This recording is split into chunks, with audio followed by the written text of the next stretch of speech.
let's jump right into it. If anybody doesn't know who John Henry is, I don't know how you don't know who he is, but I'll give you a quick rundown. So John Henry is a superstar entrepreneur. He was a star of a TV show. He had a venture capital firm. He had his own cleaning business when he was like 19 years old, which he sold for $1 million. Angel investor, serial entrepreneur, and now he actually started his own auto insurance company. So he's like a wizard. He's under 30 years old. So that's a scary part. Yeah, yeah. Oh, I can my 20s. He's a wizard. So wait, we forgot that he actually owns real estate too. Oh yeah, real estate Don't investor, forget that. big time right, real estate right. investor. So what we're gonna do now is we talk about public markets a lot, but we haven't talked about private markets. And that's a whole part of the financial space. And you can't have a financial show and not talk about private markets. A lot of people might not even know what private markets are when we talk about angel investing, we talk about venture capital, things of that nature.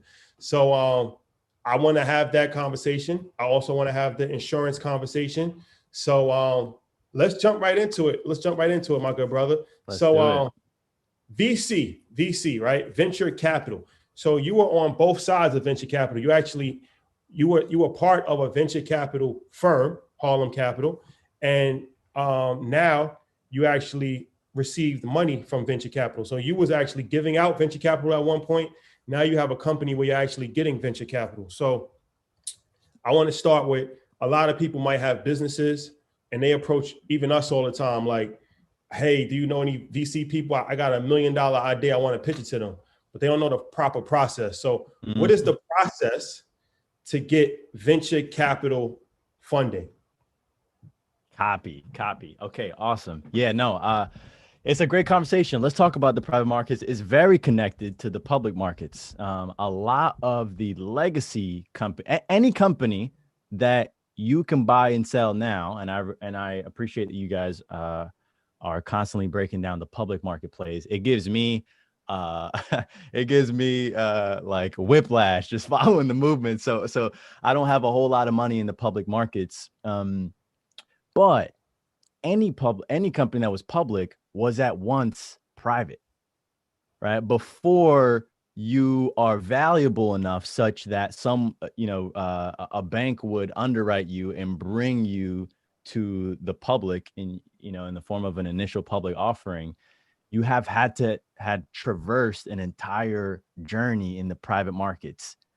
And there is an entire wave of value creation that is historically been limited to the few. So if you thought you had a good deal when you bought Beyond Meat, when you bought Levi's, when you bought Airbnb, imagine the deal that Sequoia got. Imagine the deal that Y Combinator got. Imagine the deal that their homie, by the way, who went to college with the founder and had a look at 5K of Airbnb when they were worth 10 million got when they went public at 100 billion. Right. And so the private markets is, for me, very fascinating because twofold, right? As you mentioned, there's two sides of this table here.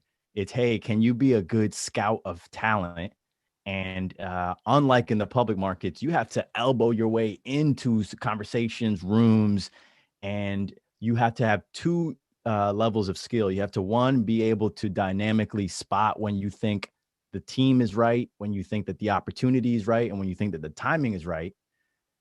And then also you need to even be able to be in the conversation such that an entrepreneur would want to give you a look at their deal. But then there's a couple of other things happening as well, right? So that's on the investor side. And then the side that I love is the side that rolls their sleeves up.